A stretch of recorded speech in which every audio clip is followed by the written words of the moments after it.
பின்வருவனவற்றுள் பரப்பளவில் பெரியது எது? ஆப்ஷன் ஏ எடுத்து போய் இப்போ அடிப்பக்கம் வந்து 10 சென்டிமீட்டர், உயரம் 8 சென்டிமீட்டர் கொண்ட முக்கோணம் கேட்டிருக்காங்க. முக்கோணத்தின் பரப்பு கண்டுபிடிக்கிறதுக்கான ஃபார்முலா என்ன? ½ into BH. ½ BH. B யோட வேல்யூ என்ன கொடுத்துருக்காங்க? 10 கொடுத்துருக்காங்க, உயரம் வந்து 8 கொடுத்துருக்காங்களா? இப்போ இது கேன்சல் பண்ணா நமக்கு 8 40 கிடைக்கும். அப்போ 40 சென்டிமீட்டர் ஸ்கொயர்.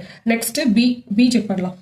இதுல வந்து 3 பக்கம் கொடுத்துருக்காங்க. 12 சென்டிமீட்டர், 5 சென்டிமீட்டர், 13 சென்டிமீட்டர் பக்கங்கள் உள்ள முக்கோணம் கொடுத்துருக்காங்க. இப்போ இது வந்து என்ன முக்கோணம் பார்க்கணும். இது வந்து ஒரு செங்கல் முக்கோணம். இதுல எது பெரிய பக்கம்னா 13 ஸ்கொயர் பண்ணா நமக்கு என்ன கிடைக்கும்? 13 ஸ்கொயர் பண்ணி வர வேல்யூவும் 2 பக்கத்தை ஸ்கொயர் பண்ணி வர வேல்யூவும் ஈக்குவலா இருந்தா அது வந்து செங்கோண முக்கோணமா? இப்போ 12 ஸ்கொயர் பிளஸ் 5 ஸ்கொயர், 13 ஸ்கொயர் பண்ணா 169, 12 ஸ்கொயர் பண்ணா 144 பிளஸ் 25 ஆட் பண்ணா இதுவும் 169 வருதா? அப்போ இது வந்து ஒரு செங்கோண முக்கோணம். இப்போ அதுக்கான ஃபார்முலா என்ன? பரப்பு கண்டுபிடிக்கிறதுக்கான ஃபார்முலா ½ into BH. இதுல வந்து B யோட வேல்யூ 12, H ஓட வேல்யூ 5. கேன்சல் பண்ணா 2 6 12 6 5 30 சென்டிமீட்டர் ஸ்கொயர்னு கிடைக்கும். இது வந்து option B.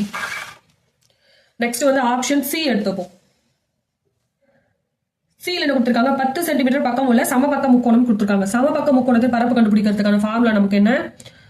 3/4 into a square. இங்க √3/4 into a ஓட வேல்யூ வந்து 10 ஸ்கொயர். √3/4 into 10 into 10 அது கேன்சல் பண்ணா 2 5 சார் 2 5 சார் 5 into 5 25. அப்போ 25 into √3 இருக்கும். இது √3 ஓட வேல்யூ நமக்கு என்ன? 25 into 1.73. இதை மல்டிப்ளை பண்ணா 43.3 சென்டிமீட்டர் ஸ்கொயர் கிடைக்குமா? ஆப்ஷன் டி செக் பண்ணலாம். செங்கோணத்தை உள்ளடக்கிய பக்கங்கள் 3 சென்டிமீட்டர் மற்றும் 4 சென்டிமீட்டர் உள்ள முக்கோணம் கேட்டிருக்காங்க. அப்போ ஃபார்முலா நமக்கு வந்து ½ into BH 1/2 into 3 into 4. இப்போ கேன்சல் பண்ணா 2 3 2 6 சென்டிமீட்டர் ஸ்கொயரா? அப்போ இதுல வந்து எது பெரிய பரப்பு? ஆப்ஷன் சி தானே பெரிய பரப்பு. இப்போ இதுக்கான ஆன்சர் வந்து ஆப்ஷன் சி.